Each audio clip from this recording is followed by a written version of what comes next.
Hello, everyone, and welcome to the NeoSystems CMMC Town Hall. Now I'd like to introduce your host, Ed Bassett from NeoSystems. Ed?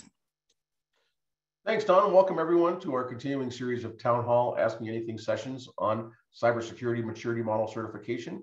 My guest today is Karen Evans. I want to remind the audience that we are recording these sessions as part of our community outreach to the Defense Industrial Base. Our focus at NeoSystems as a managed service provider is primarily on organizations that are seeking certification under CMMC, and that's mostly who we have in our audience today. If you do have some questions from the audience, please send those in on the Q&A feature within Zoom, and I will try to work those into the conversation that we're having here today with Karen.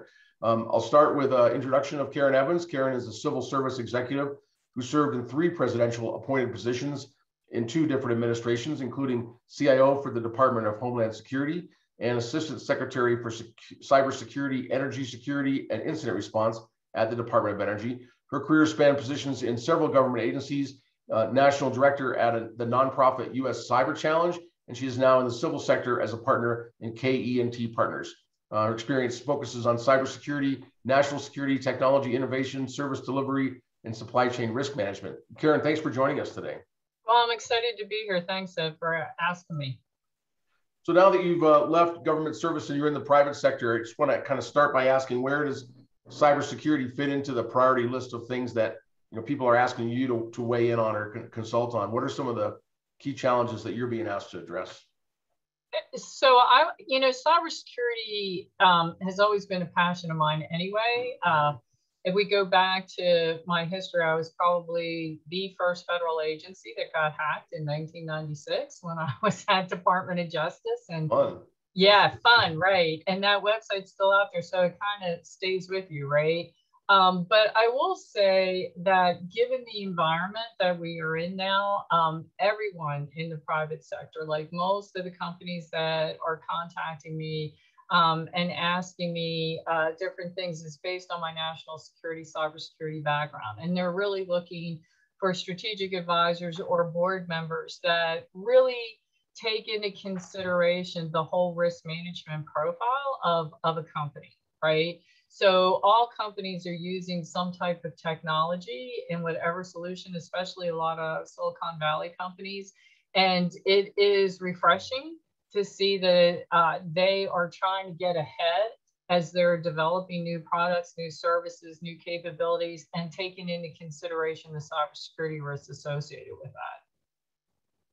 So from the start of the CMMC initiative that we're tracking on this program, there's been talk about expansion beyond the DoD. All of our audience members, typically members of the Defense Industrial Base, but many of them work for other agencies as well.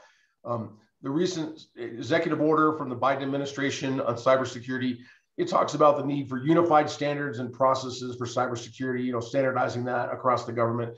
Do you think CMMC is going to be one of the tools that government uses in that way beyond the DoD? Sure, and that's the quick answer. And I'm sure your audience has already seen that recently in the past few weeks, DHS has released a request for information related to CMMC and the security provisions that they already have included in contracts.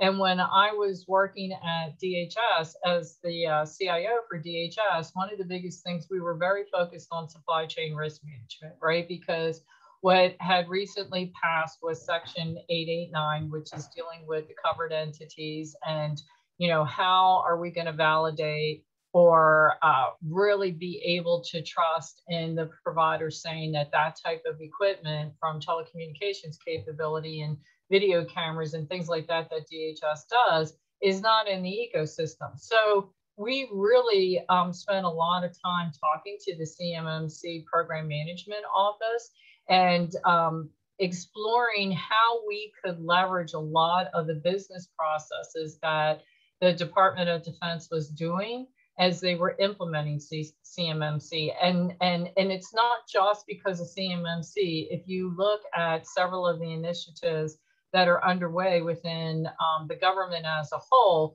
you have the Federal Acquisition Security Council, both DHS and DoD sit on that.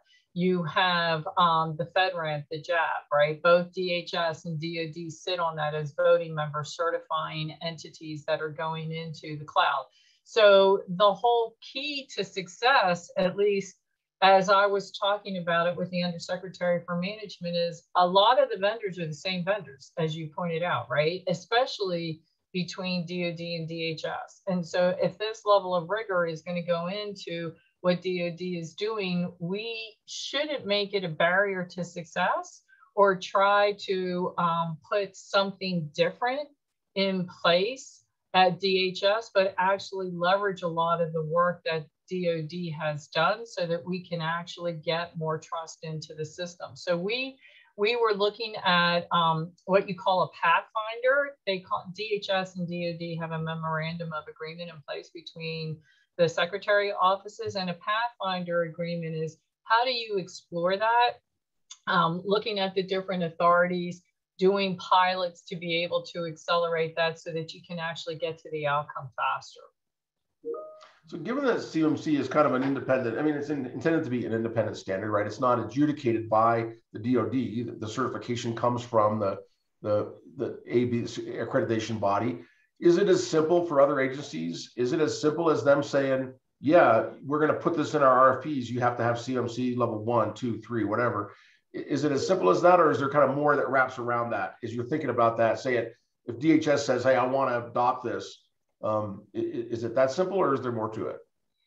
Well, the simple answer would be yes, it's that simple to put it into the contracts. The difficult part, right, is the actual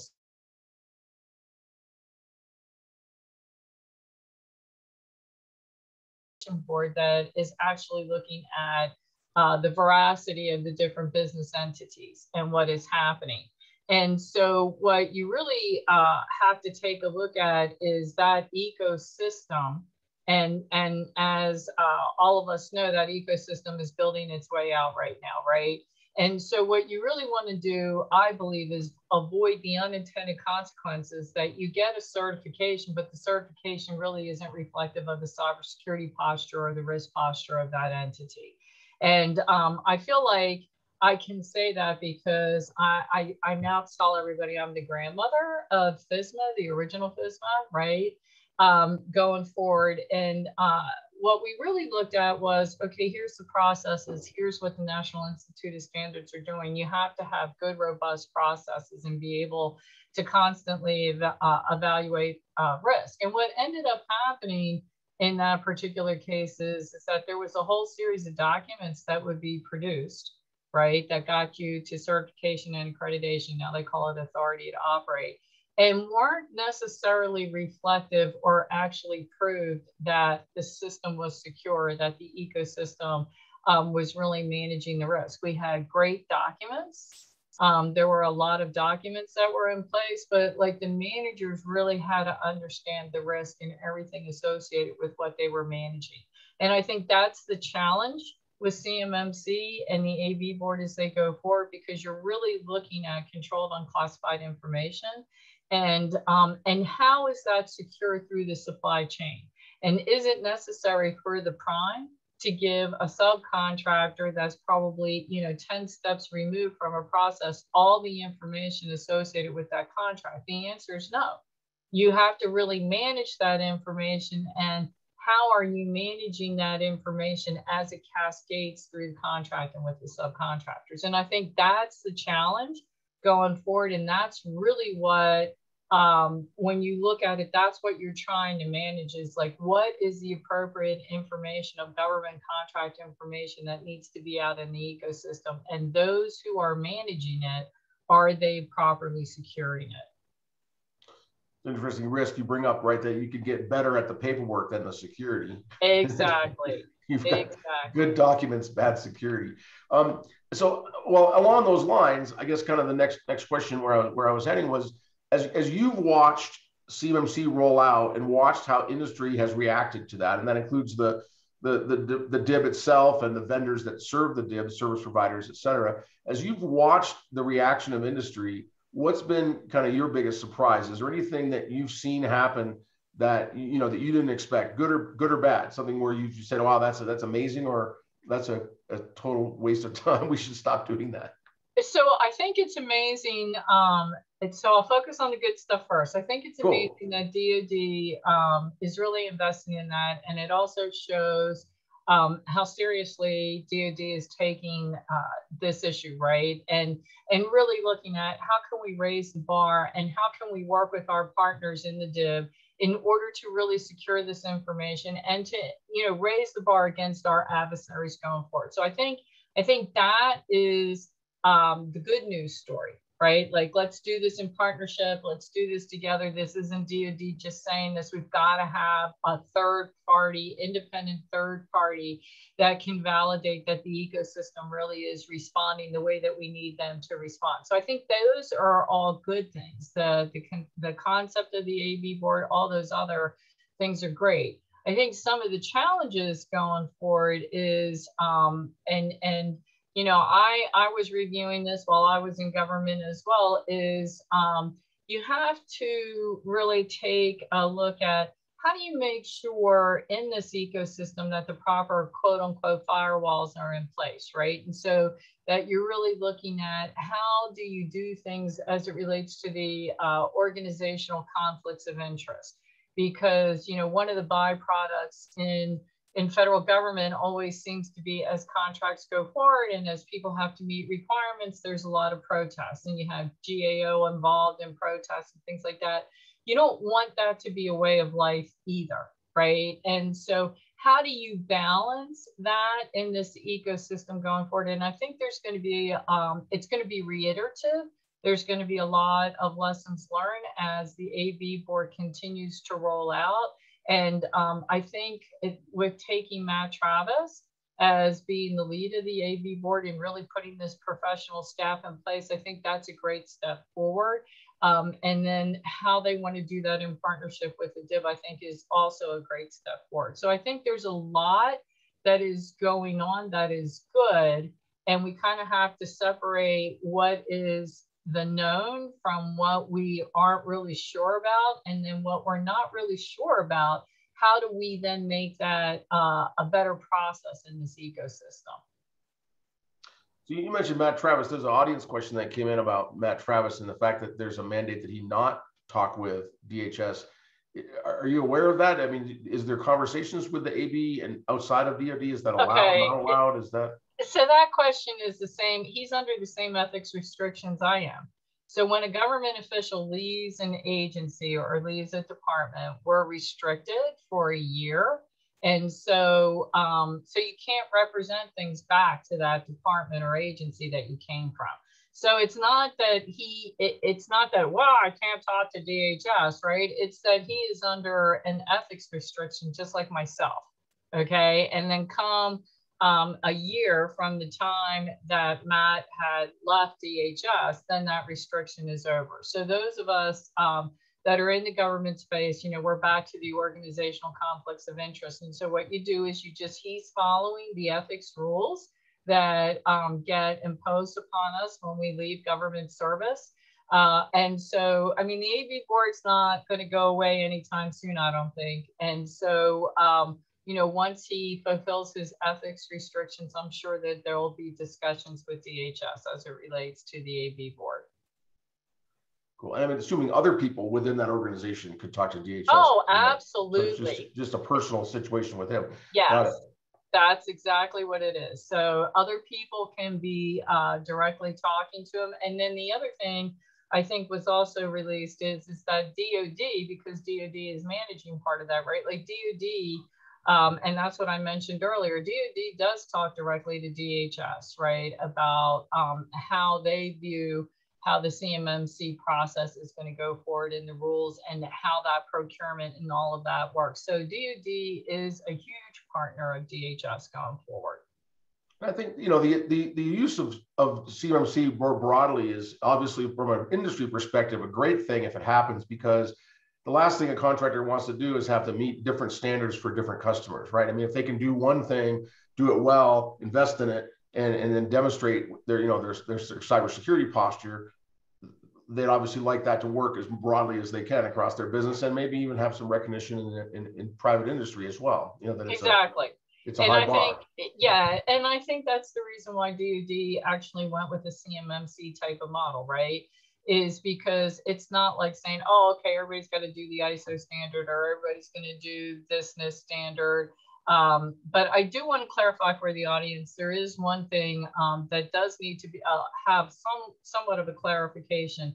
So it's one thing, and this is why you see Department of Commerce and why NIST has to work with, again, DoD and the federal agencies, and you're seeing this as well, you know, as they're doing stuff with the executive order, because the way the statutes are set up for federal agencies and federal contracting, if there's a federal information processing standard, so for example, 140-2 for encryption, that means that the federal agencies by statute have to buy products that are certified, not compliant, but that are certified through that process. So a FIPS standard is a legal standard for federal agencies. A guideline then becomes in policy. So like 853 or 171, right?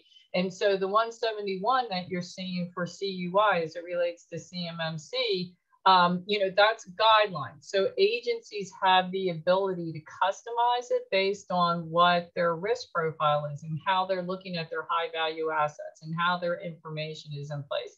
So a guideline allows for a little bit of the customization because of the way that they're set up. And so I think that gets to your point that, you know, okay, if an agency is looking like DOJ, take DOJ, for example, and they say, wow, this is really great. And this vendor is now CMMC certified at level 3, right, through the DoD process. Then what DOJ has to do is look at their high value assets, how they're controlling CUI, right? And see if there's any kind of delta between what DoD is asking for and what DOJ may need. And that delta is what a vendor may have to address. Makes sense, thanks. Let me shift a little bit. One of the things we hear a lot about is you know, what is controlled and classified information, what's CUI, what's not. It's obviously, in CMMC terms, it's the breaking point between, you know, the fairly challenging level 3 and the not so challenging level 1.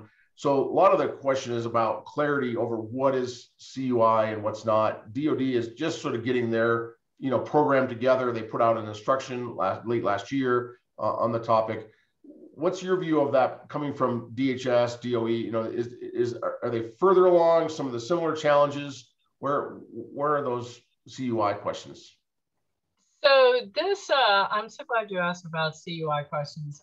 This actually has quite a history associated with it. So I'm going to start out with one of these back in the day, okay, types of things. So the whole history behind control but unclassified information actually goes back, and I think it's kind of relevant given where we are in history right now, back to 9/11, and it's back to the 9/11 Commission.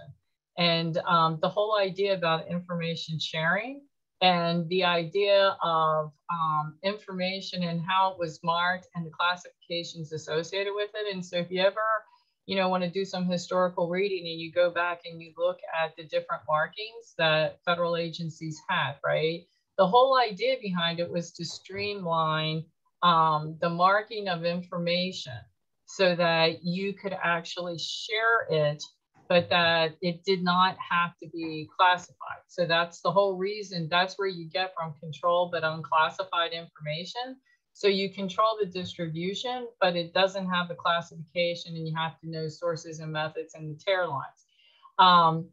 It's gone through quite the evolution since the initial intent, because the whole idea was to have classified and unclassified information and have it marked that way so that you would have facilitate a bigger sharing.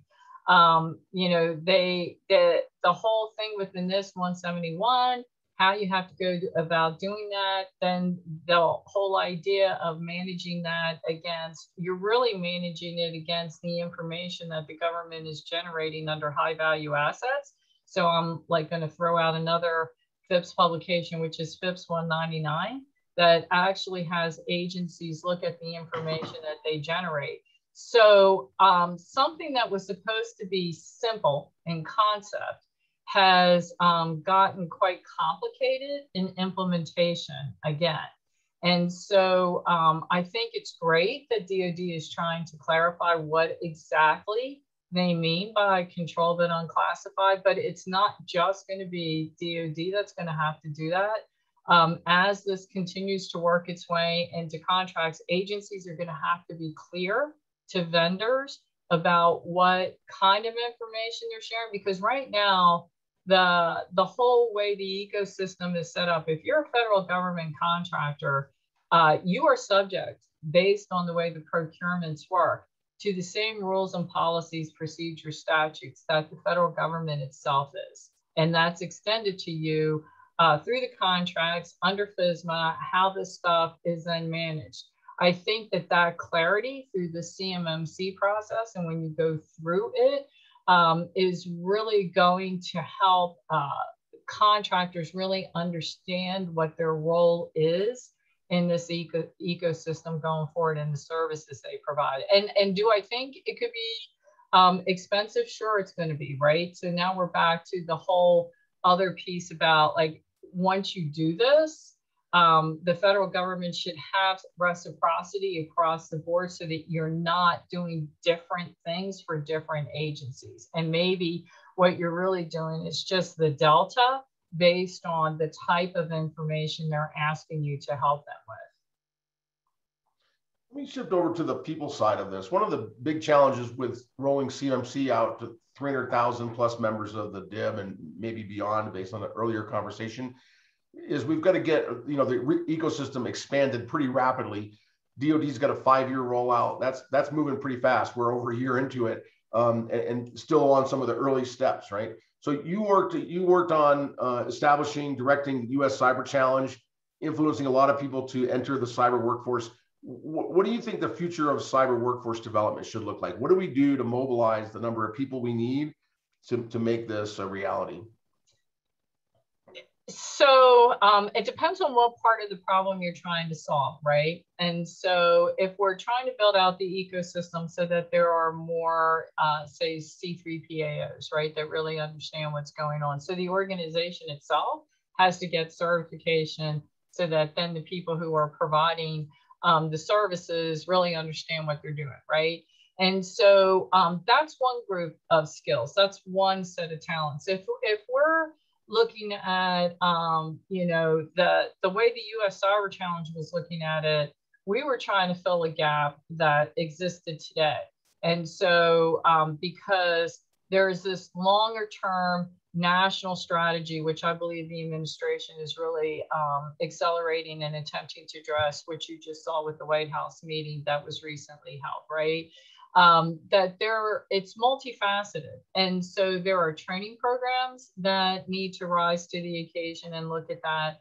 But then there's also education, and how do you change the curriculum, or do you need to change the curriculum so that you're graduating people that are coming out? And then to add a level of complexity on this is the managers, and how are managers and leaders and CEOs and boards looking at how to do this? Because if you're a company that is in the DIB and you have a board and you're publicly traded, one of the bigger things that you really have to look at is, what is the risk of the CMMC certification, right? And those who we partner with and those who we work with, is that built into the fabric of what the company is looking at and how they're managing that? And that's a different focus, right? And so it's a multifaceted problem.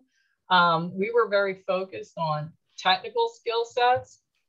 Our argument at the time when we started was there was a lot of policy people that were out there, but you had to translate the policy people into hard skills, really technical skills, keyboard types of skills. But now, as the threat landscape has changed, you're really looking at, okay, how do you grow them, right, into a national progression of their careers? And maybe it's not just cybersecurity professionals, but it's all different aspects of society as a whole.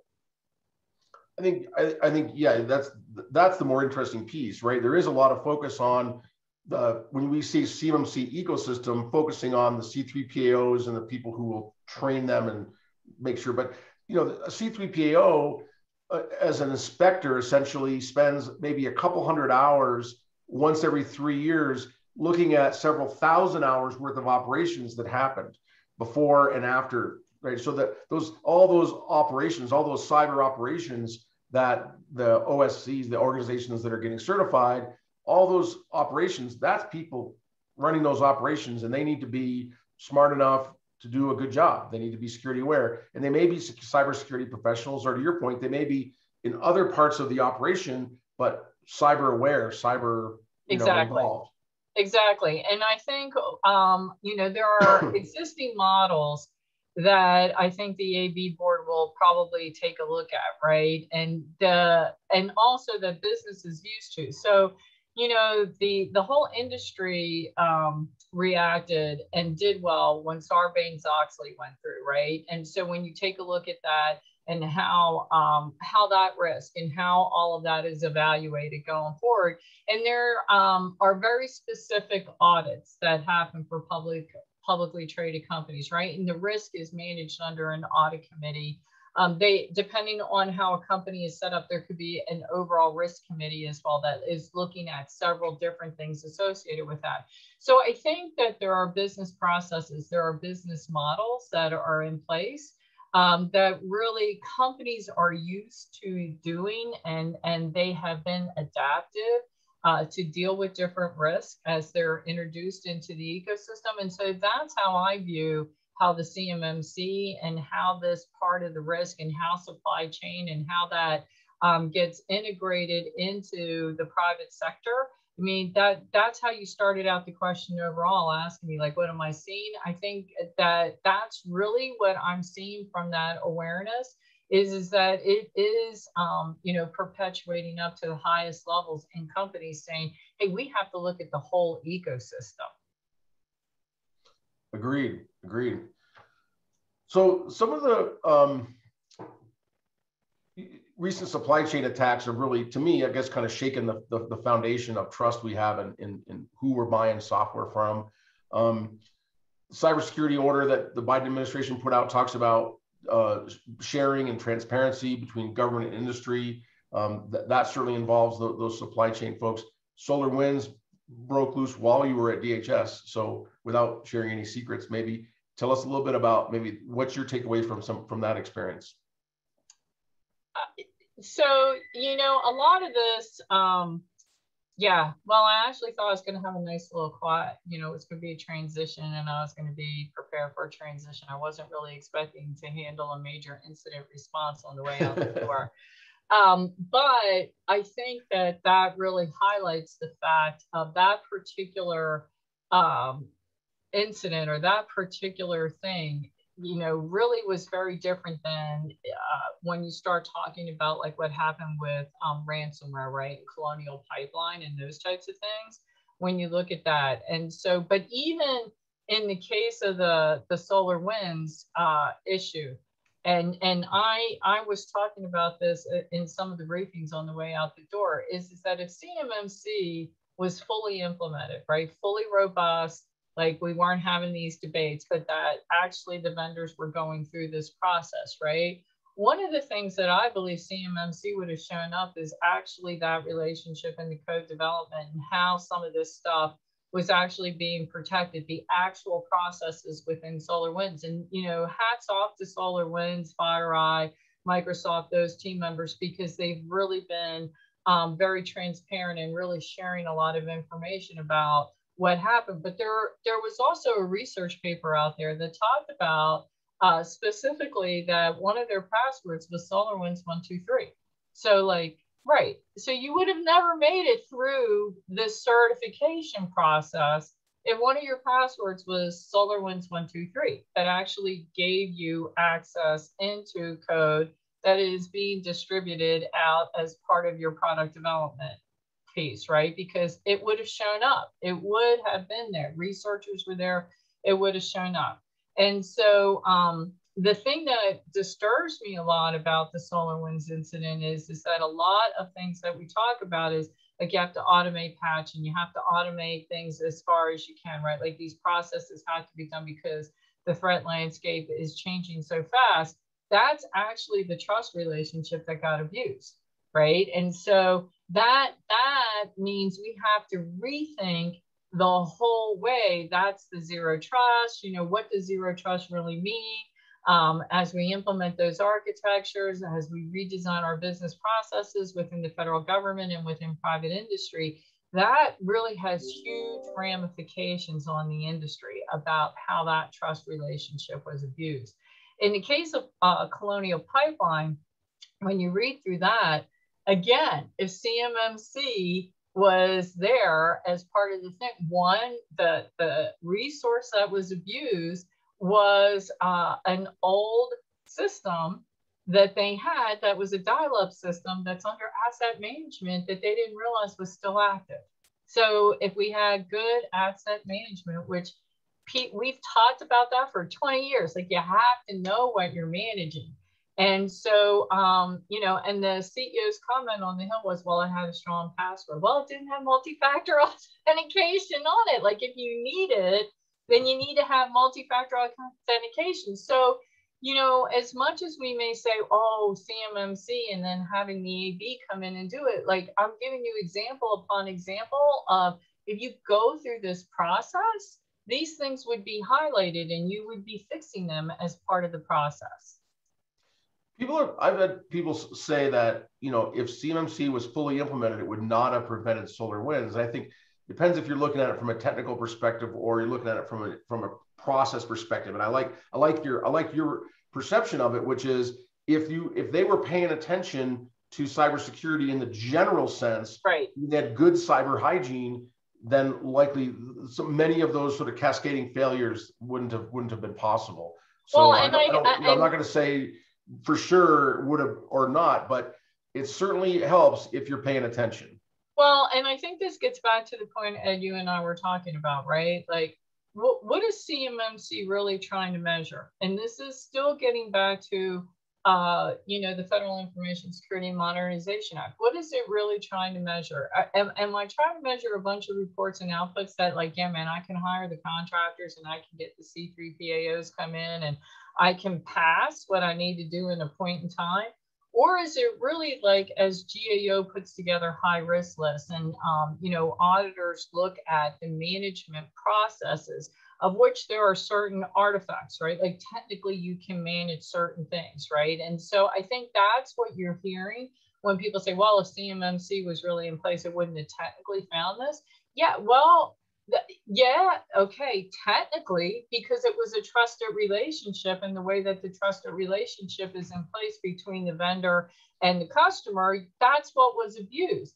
But some of these other things that are at like CMMC, you know, level 1, basic hygiene, you know, you're looking across these domains and it's business process and how managers really think about risk and cybersecurity. It has to be part of the core DNA of anybody who is managing any kind of asset that uses automation.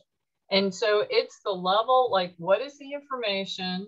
You know, what is the consequences that I'm going to suffer if this information is compromised? And, you know, then how does this work? And then have we really identified all the single points of failure? So that's why all of these things have to be done in conjunction between, you know, like, okay, here's my architecture, here's how I manage information, here's my risk profile of my entity overall, and here's different points along the way that I'm going to be able to validate that I can trust those business partners engaged with me.